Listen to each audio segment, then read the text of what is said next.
Hey guys, how's it going?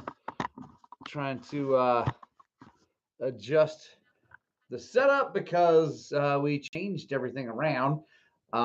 Mainly because the house is now for sale officially. Mark Odette, I saw you're at like the high bid at $1,002. Good luck. I hope you win. That'd be awesome. Mark Payne, good morning. Paul LaValle, Brent McFarland, how's it going? Excuse me, Brant McFarland, I meant to say. How are you guys doing this lovely morning? It is a drop dead gorgeous morning here in Colorado.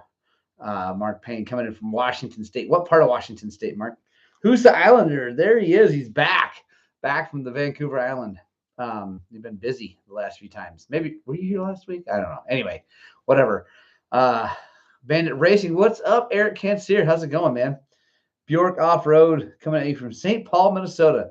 And the weather is pure awesomeness. 5280 James, good morning. How's it going? Guys, if you're joining us, make sure you say what's up in the chat. Good morning from Daytona, USA. Mike Coles, how's it going? What's with the house for sale? Yes, Mike Coles, that is my house. The one I'm sitting in is for sale.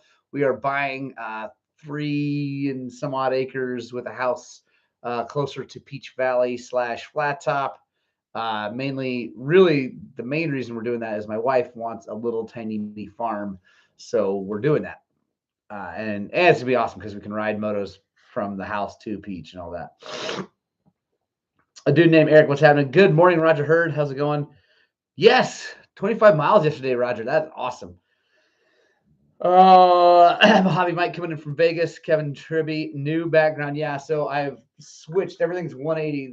The wall that used to have all the fun dirt bike flags and whatever is down. It's boring and white now because the house is for sale. Jess Lacio of Waco, Texas, trying to make it for Thursday night ride. Yes, early June.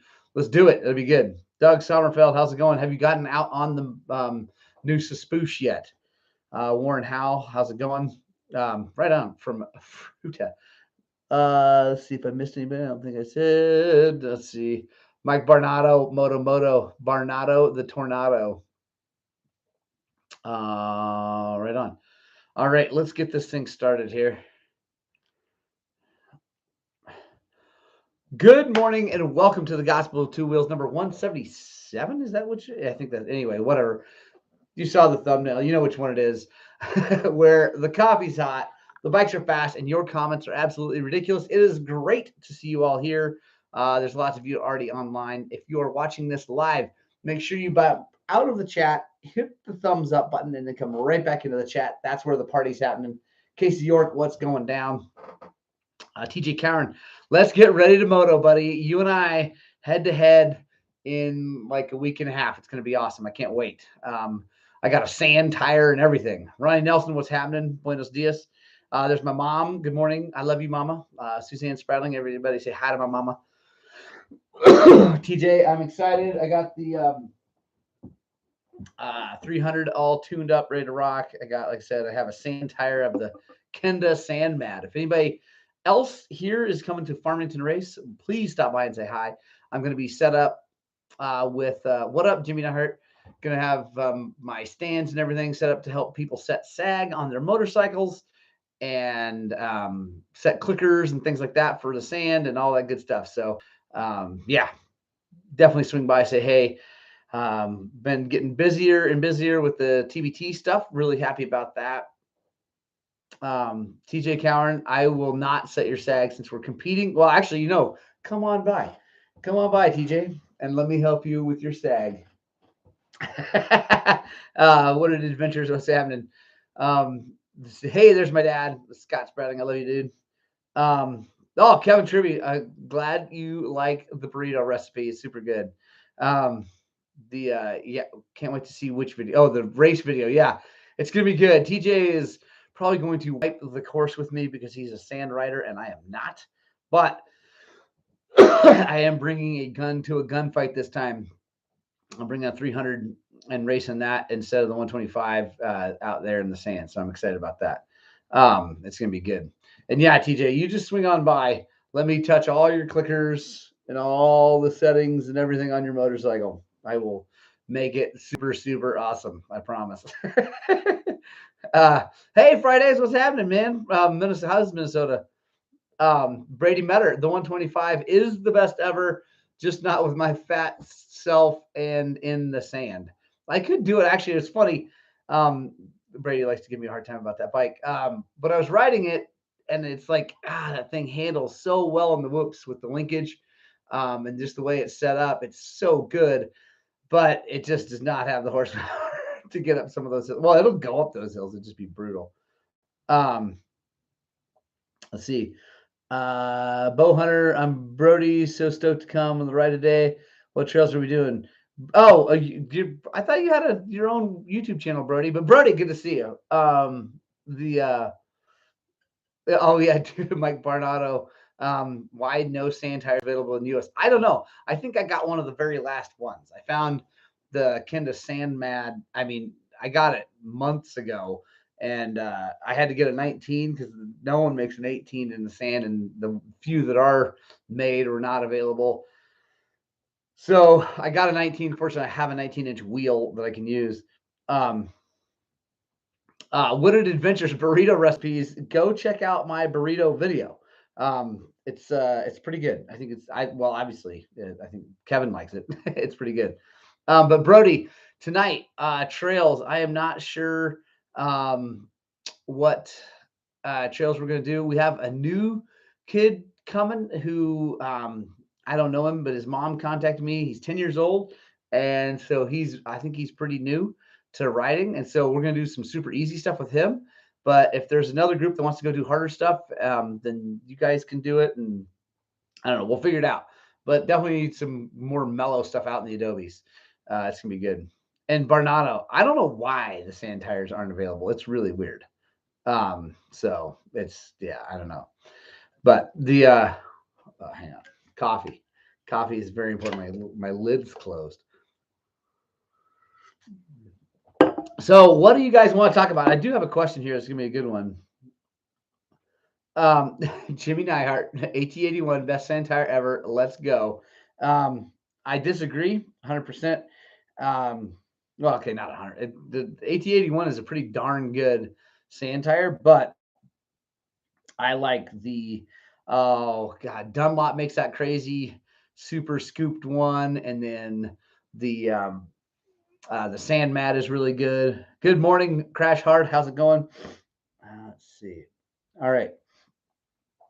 I do have a Roger Heard. You only like coffee because you only don't like coffee because it makes you shake more. Nick Hrones, Hrones, Nick Hrones from the interwebs coming in. So this is a pretty good one, and it's going to take a little while. I'm going to read it. If I miss your comments, I'll try to get back to them. My two-stroke has been dieseling or running away full revs after some deep water crossings. I cleaned the carb this evening and had water and sand in the bowl. Is this likely the culprit? It happened 3 times, all while hitting whoops.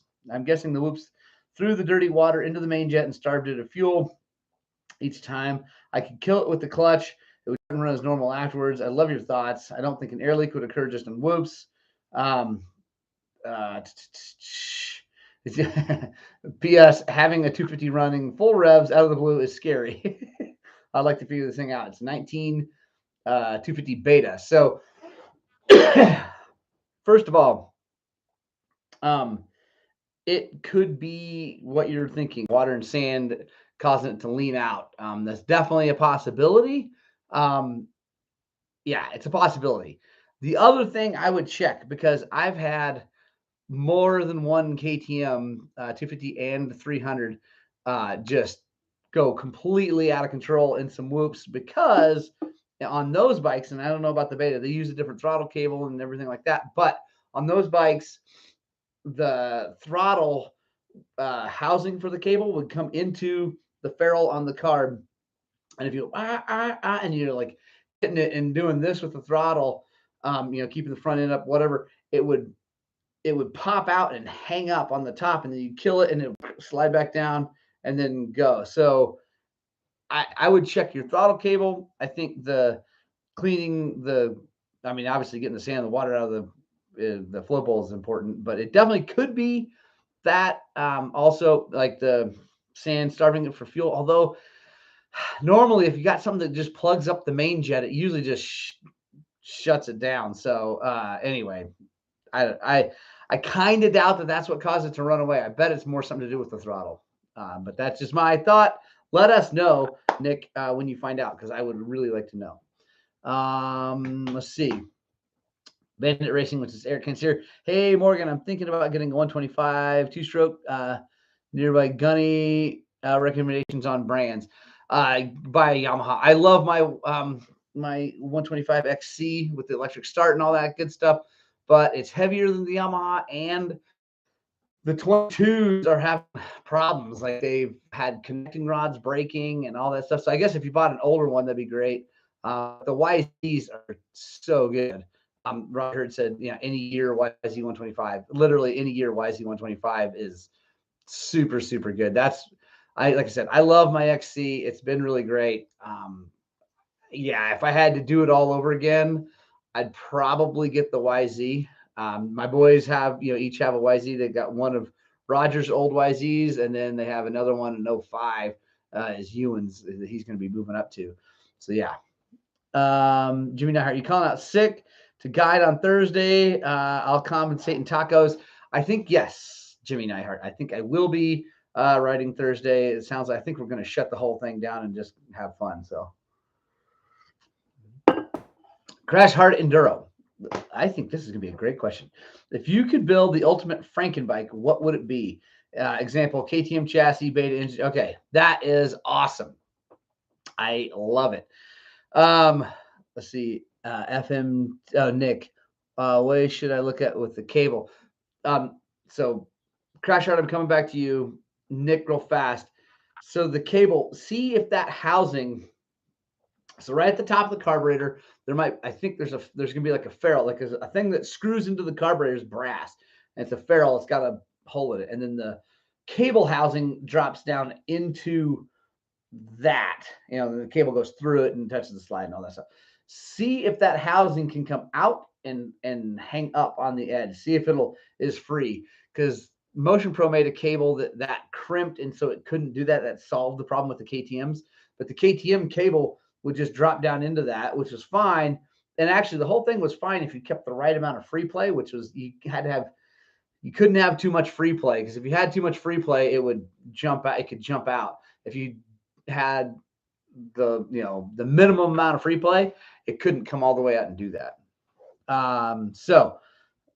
Let's see. Crash Hard. I'm going back to Kevin. I will get to you. Frankenbike. Here is what I would do. I think this would be a brilliant machine. It'd be a YZ250 chassis, aluminum frame or steel frame, but probably aluminum frame, because then you get make this easy, right? So we're going aluminum frame with the SSS forks and shock, and then KTM 300 counterbalanced motor with a starter in for the power plant. And that's pretty much it. That's all you need. That would be an absolute brilliant setup. I think that would be just amazing. Roger Hertz says 144 kit, definitely good, especially on my kid's 125. So yeah, I think that would be and I've always wanted to do that. There for a while, I had, the YZ and the KTM. I just didn't have the time or really the money to sink into messing with that. But I would really like this. So actually, YouTube, if you guys want to sponsor that build, we should talk about that. Maybe we should do a GoFundMe or a Kickstarter on that's a good idea, on a series for that. Okay, I'm going to think about that, because I can't afford to do it right now. And I need a YZ, at least a YZ donor chassis. I need a whole chassis. I have a KTM motor. Once I get my new KTM 300, this could be all possible. All right. Hello, Dirt. What's happening? All right. I'm scheming. Like I said, I'm going to need help financially with that. But maybe if we all work together and all chip in little bits of money, and I'll obviously use all the time, we'll make some really, really cool thing. Yeah, YZ 300. God, that would be. Anyway, okay. Let's talk about it. Kevin Tribby, does the spring rate required change when going from OEM valving to a revalve. I know my fork springs are stiff, but I don't want to be double, triple buying parts. Kevin, yes. Usually, well, the spring rate required, no. Okay. Generally, the spring rate required doesn't change. It changes with your weight and the bike weight. That's the only thing that really changes that, because and then you change the valving to that. So if you want to do this in pieces, like in parts, like if you want to do springs and then valving and all that, do springs first and then do the valving, because the springs are what, that's important based on your weight and the bike weight and all that kind of stuff. And then the valving is, so yeah. Mike Barnado, no KT parts. Not one of your stickers anyway, Crasher. I think those things are awesome. I love the little guy. So yeah. Scott Unwin's in. Okay. Heading out to Grand Junction to ride next day. Right? We'll do what? Right on, dude. Have fun. Where are you gonna ride? Brady Metter says, I do have a YZ chassis sitting on the floor of your shop for your stupid balance bike. Yes, I do. Actually, I have 2 of them, but they're just frames. I don't have shocks or swing arms or any of that stuff. So the frame, yeah, I got a frame, but that's not that. I mean, it's partially helpful, but what I need, and maybe you guys can reach out to friends and family, whatever. I need a whole YZ motorcycle. And I like, Roger, you have the 125 chassis steel. I thought about that. The steel would be easier to weld and stuff like that. But the 125 is probably going to be too lightweight of a chassis. I don't know. I have to look and see what the difference is. But I think I wanted, if we're going to Frankenbike, if we're going to do like a dream bike, let's do, it's a roller, Roger? Dang. I don't know. That might be pretty awesome. We'll talk. I mean, that would be easy and like ready to go, and much easier to weld and stuff like that. But I don't know if we're going to do like a Kickstarter, GoFundMe kind of crowdfunding thing. Man, I want to like do it right and like get the YZ. Okay, we'll figure. I'm going to seriously think on this. It would be really cool. Let's see. You're going to start GoFundMe to YouTube my Coda Rally run? No. Brady Metter, you have to start the GoFundMe for your Coda Rally run. So yeah, guys, Brady Metter, the world famous cynical hater of all things dirt bikes, is now asking for money and help to race the Coda Rally.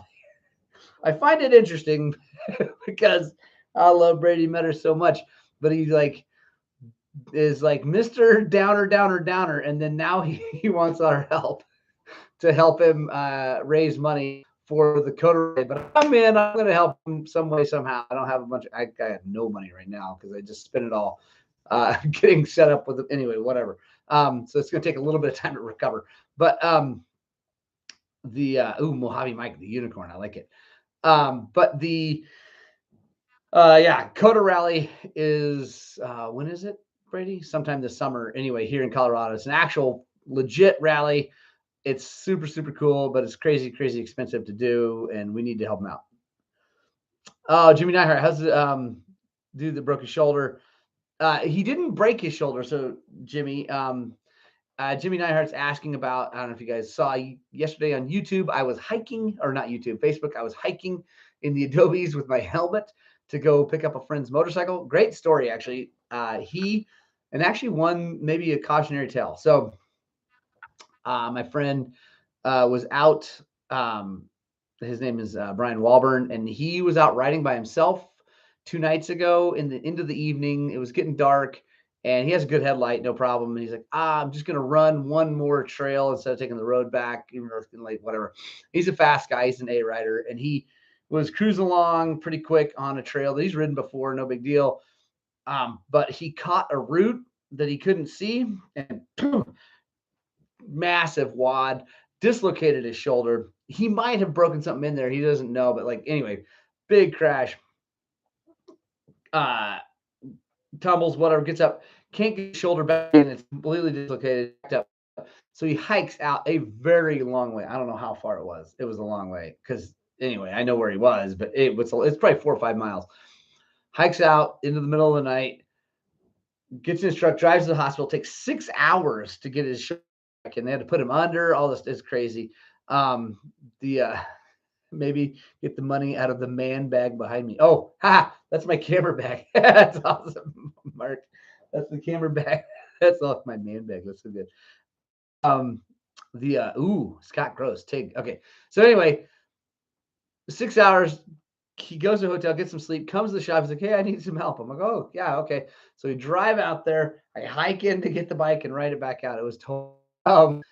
We got him out, and his shoulder's back in, and he is good to go.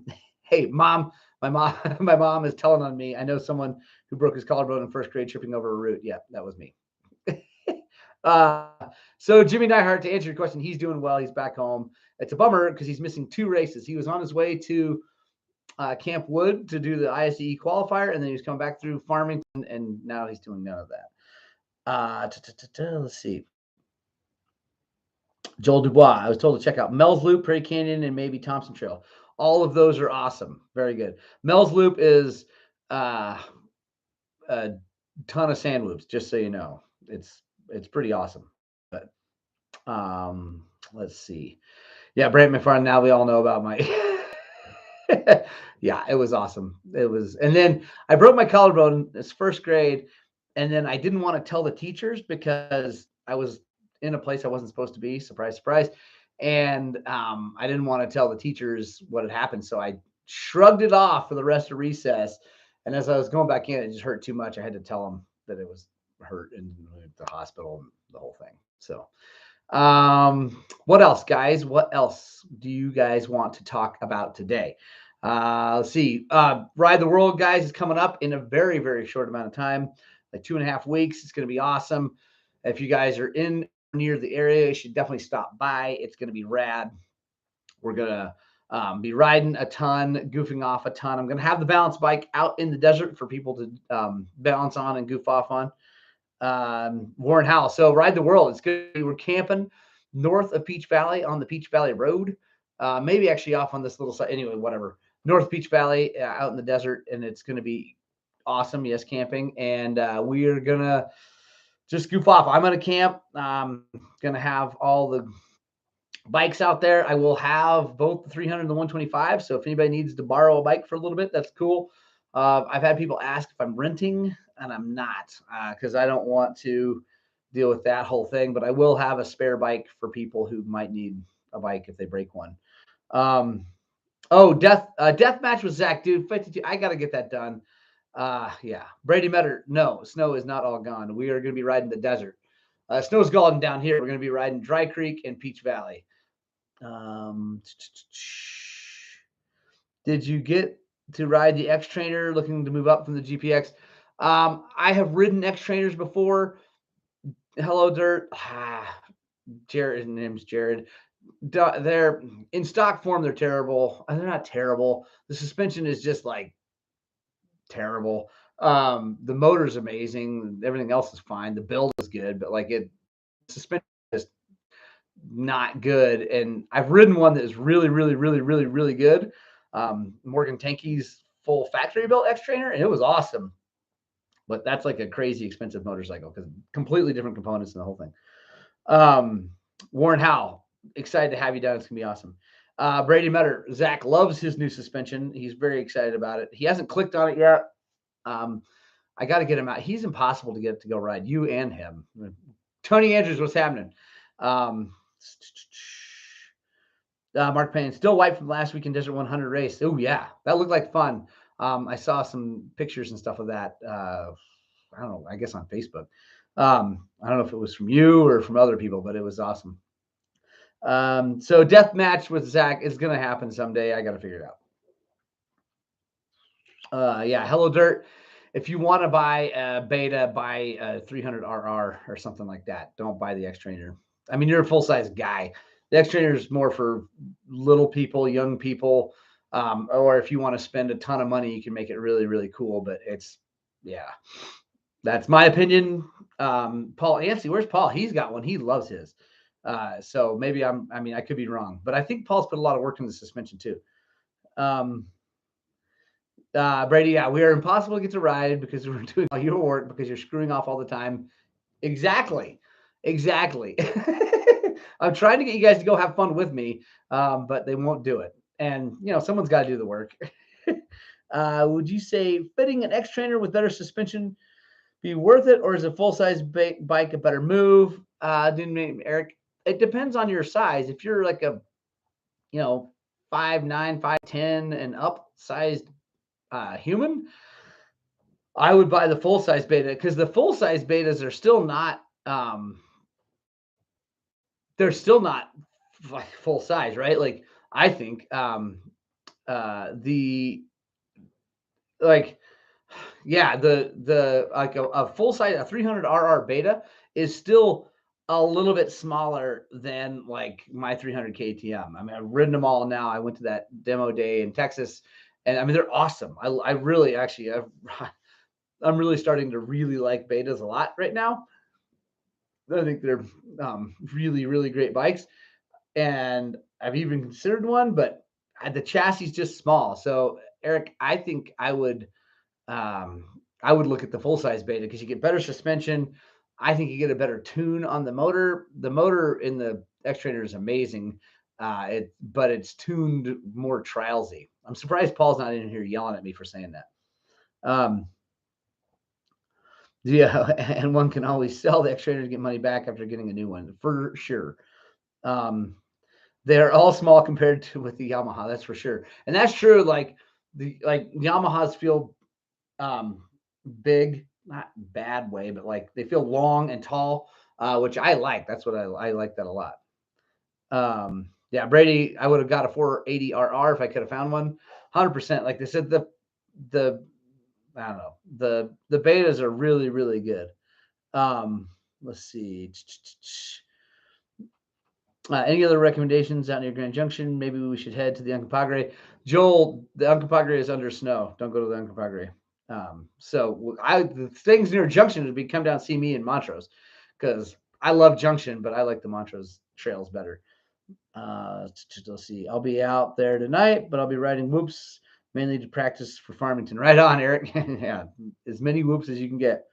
Get the full size bike. I'm a small guy, and the X Trainer feels cramped. Thank you, Husa. I agree. And like I said, Paul, I'm surprised he's not on here. He absolutely loves his X Trainer. The size, I think he's a pretty small guy.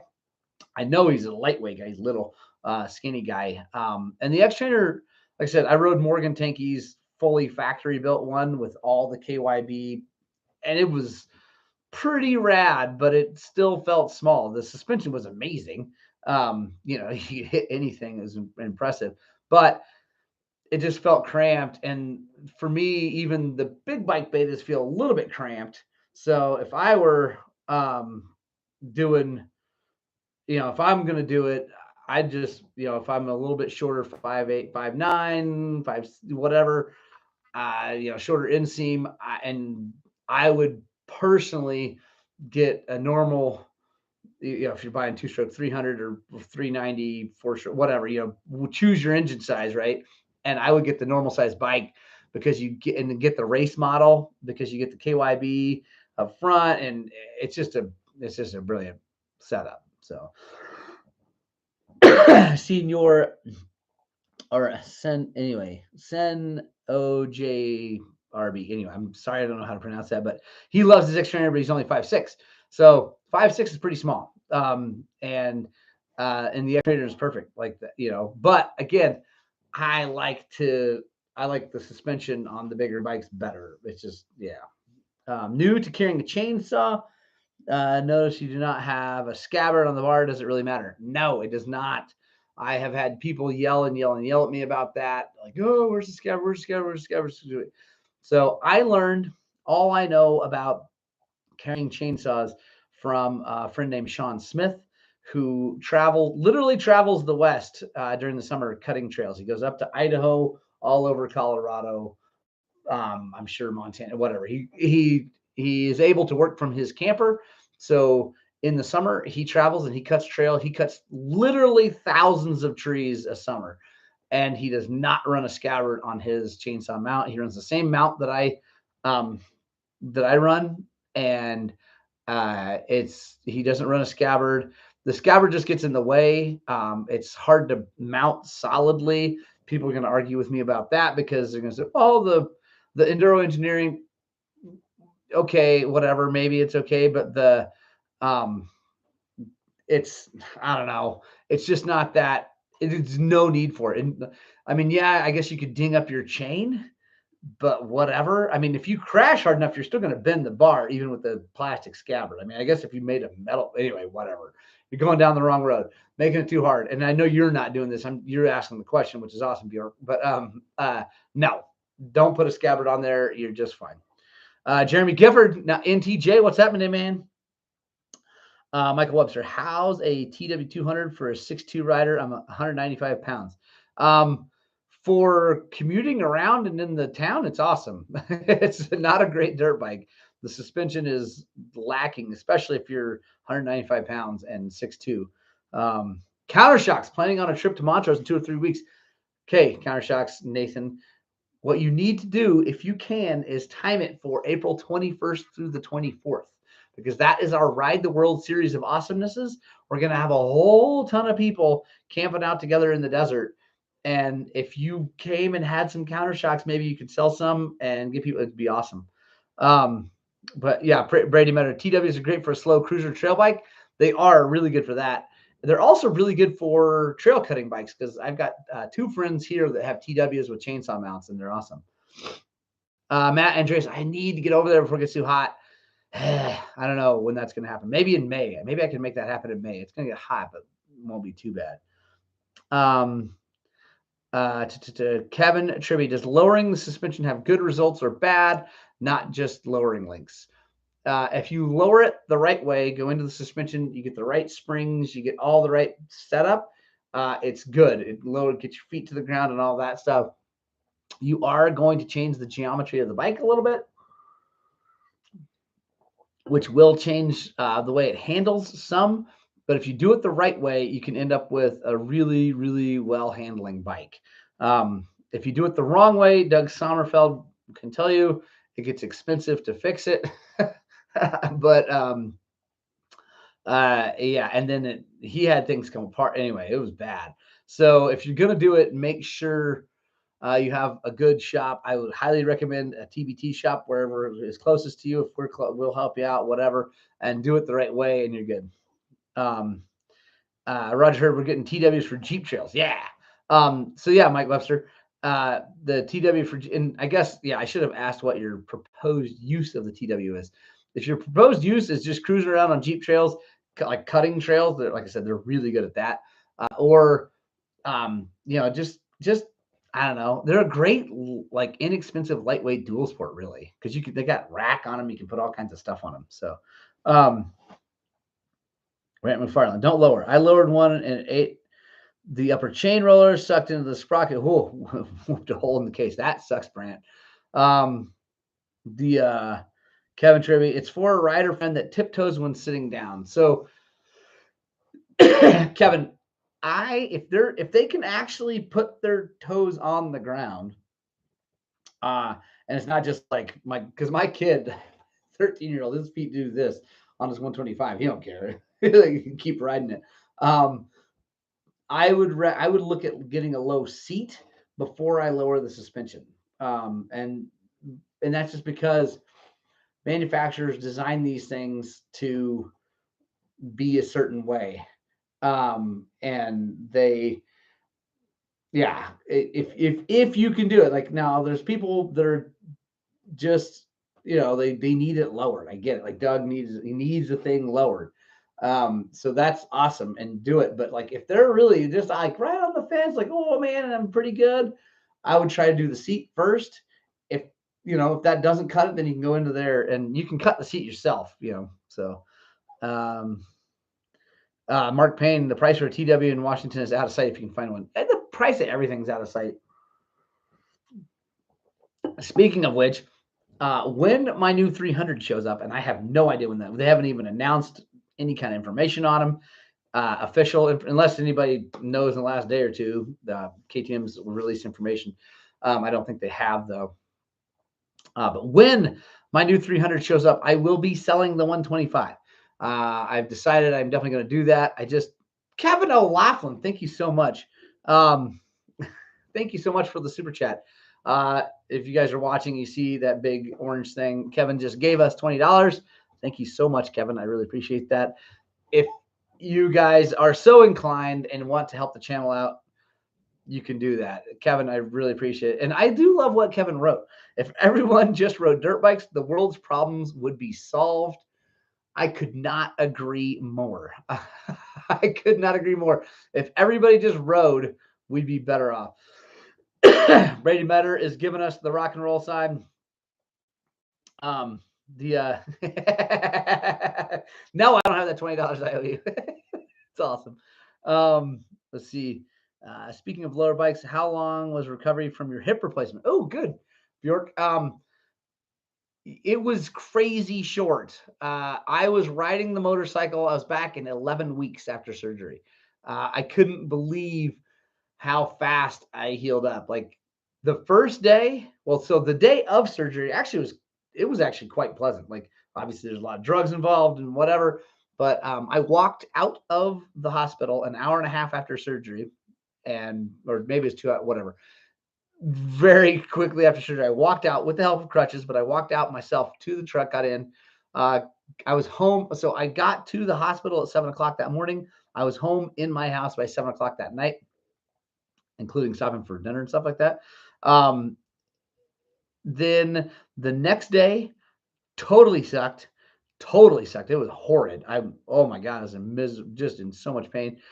And then the next day, pretty well sucked, but a little bit better. The next day started to feel better. And then the fourth day, I felt amazing. I mean, I wasn't healed, but I was walking around. Ronnie Nelson, thank you so much for the super chat. Thank you so much. I started feeling great. I was walking, taking the crutches off. 5th day 5 after surgery, I was back at work, no crutches. So crazy. And like I was back riding a bicycle. Well, they didn't really want me on a bicycle, but whatever. I rode a bicycle at like 8 weeks. Just took it super, super easy so I didn't crash. They didn't care about the force on it. It's just don't wad up. So the motorcycle crash and was a wheel for 2 months. Dang, crash hard. Yeah, broke your hip. So yeah, hip replacements are a lot easier than breaking hips or tearing shoulders and things like that. So Mom, I love you. Yeah, guys, it's 8:05. I better boogie. Thank you guys so much for the super chats, Ronnie and Kevin. I really, really appreciate it. Thank all of you who are watching this, taking the time out of your busy days to watch this live, taking the time later to watch it later. If you're watching this later, please, please, please comment. I will answer your questions. I'm happy to. Hopefully I do a good job. Punk Rock Club, thank you guys for sticking around to the end. I love you so very much. You guys are my heroes. Brad McFarland, motorcycles have broken 29 bones in me. Yeah, who cares? It's better. It's better than not. Hey, Jim Nash, what's happening, dude? You tiny little man. The Frankenbike. I got to figure that out. Anyway, I love you guys. I'm trying to find that in stream thing. Anyway, I love you guys. Thank you so much for joining us. I hope you get out and spread the gospel 2 wheels. It's Thursday night. Go ride your dirt bikes tonight because it's Thursday night. It's what we do. And I really hope that what we're doing is inspiring you guys to work on, but really more importantly, get out and ride your dirt bikes.